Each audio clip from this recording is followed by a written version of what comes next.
G'day, I'm Ryan, your coffee coach, and today I'm going to take you through the history of coffee to Brazil and throughout Brazil and how come Brazil is impacting coffee so greatly right at this time in 2022.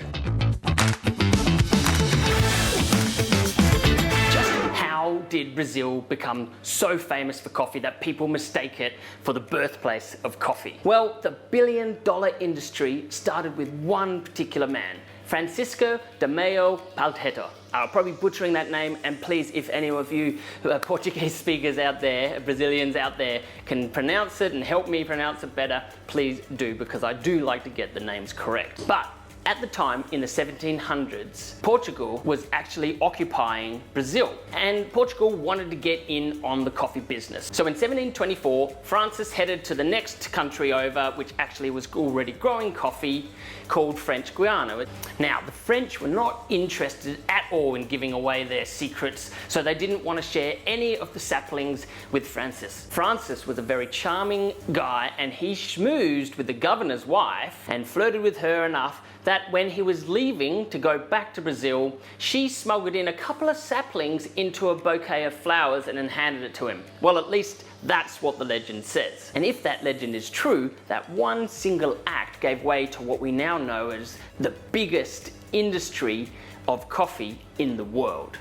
Now, unfortunately, like many countries involved in coffee in the early days, it was heavily dependent on slave labor. And Brazil was just like the others. And in the 1800s, they actually got 1.5 million slaves over to Brazil to start production on the plantations. It's very conflicting for me to talk about this because I really disagree with this wholeheartedly. However, it's important that we understand where this comes from, because this whole perception that coffee should be cheap is all because of where it started. Because of the slave labor, it allowed all of these people in the middle, these big companies, to grow off of the backs of the people that they were using and paying nothing for. They are underpaying a lot of their farmers. So it's important for me to do these videos because I really want to get the message across that we need to start improving the perception of coffee and not allowing for this cheap labor to continue on. Look at the wine industry, especially here in Australia, and I'm sure it goes to the same around the world. We don't expect to pay cheap labor just to the pickers and to the vineyards who are growing these grapes all around the country. We know that we value a glass of wine is going to be $10. Why don't we focus on the same thing with coffee and make sure that coffee is valued equally? Because it's much harder to produce a cup of coffee than it is to produce a glass of wine. If you really want to value your coffee at home and continue to drink amazing coffee, give us a like, hit the subscribe button. Let's spread this message as far around the world as we can to get everyone on board and understanding how valuable a simple thing like a cup of coffee actually is. Now, in 1888, Brazil finally abolished slave labor. And this meant that a lot of European immigrants came over to start working on their plantations and growing coffee. And this is something that's super interesting that I don't think a lot of people even know about, especially people in the industry. But Brazil, at one point in time, actually dominated and monopolized the entire global exports of coffee. Just in the same way that Google monopolizes most of the percentage of the web browsing use queries that are going on, Brazil, at its peak in the 1920s, was actually responsible for 80% of the entire global production in the world. However, like most industries, they do decline, and as other countries jumped on board and started producing a lot more coffees too, Brazil slowly declined its production. It still holds a dominant amount with 35%, which is equivalent to about 3 million tons of coffee per year.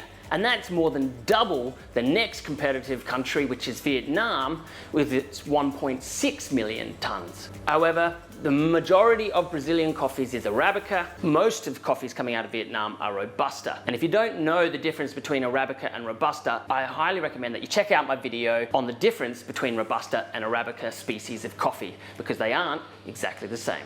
So, why is Brazil still the most popular place to grow coffee in the world today? And why is it synonymous with coffee when in actual fact the birthplace of Arabica coffee is Ethiopia? Well, this is to do with the fact that most people living in the Western world don't really understand how big Brazil is. Chances are you don't actually realize that Brazil is just slightly smaller than the entire United States. It's actually bigger than the entire Australia. And whilst Australia can actually grow coffee in the northern parts of the country, Brazil is perfectly aligned the way that it sits between the coffee belt to grow coffee all the way through its entire country. Brazil is actually the 5th largest country in the world by land size, and it takes up a massive 8.5 million square kilometers, which is about 3.5 million square miles. So it's an absolutely huge place, perfectly set to grow the best quality coffee.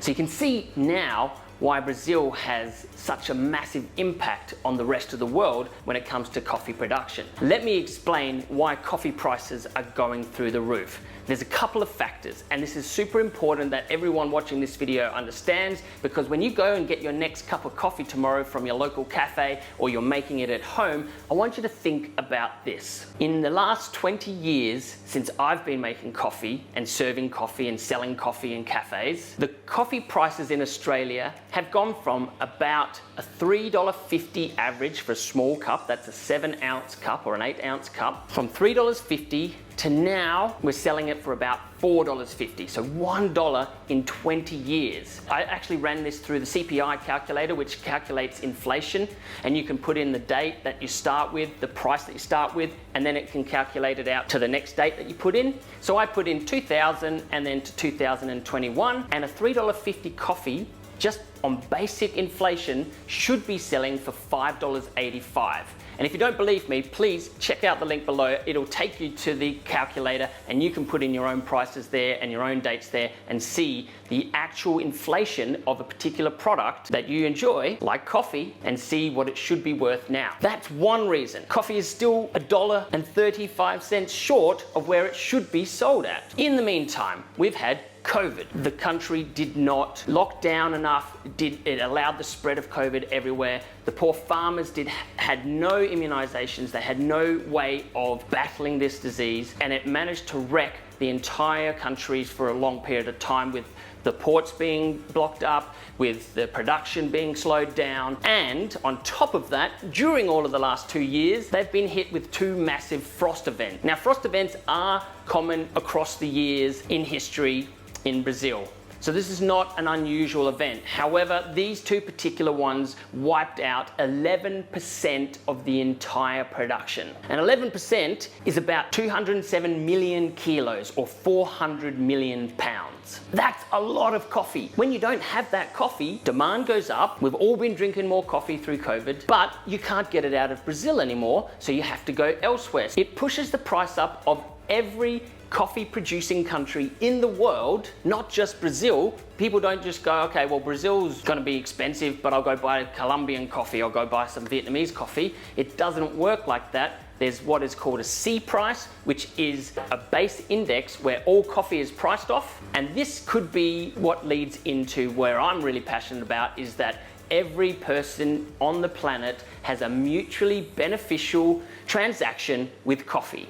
Whether you're just drinking the coffee, or whether you're growing the coffee, or anyone in between handling the coffee, everyone should get not just a fair price, but an actual mutually beneficial price. But interestingly, even though Brazil lost all of that production of coffee, they still made 15% higher profits than the previous year. And I think this is a fantastic thing, because it might start to get into people's minds that we need to value the price of coffee. It's not cheap. Coffee is not cheap, and it shouldn't be. And if you enjoy drinking coffee and you ask yourself, could I give it up? And the answer is no, then you should also value coffee, because it's pretty much a miracle drink. So finally, Brazil are starting to see their hard works over the hundreds of years pay off, and I think everyone around the world should rejoice in the fact that we are now starting to get some of the best quality coffees delivered to our door. Every day we are able to access some of the best coffees around the world, and we should be grateful for that. I really hope you enjoy this video, and if you haven't already hit the like button, please do so. Get the message out there so that we can get everyone on this beautiful journey of enjoying coffee. I'm Ryan, your coffee coach, and as always, enjoy your brew.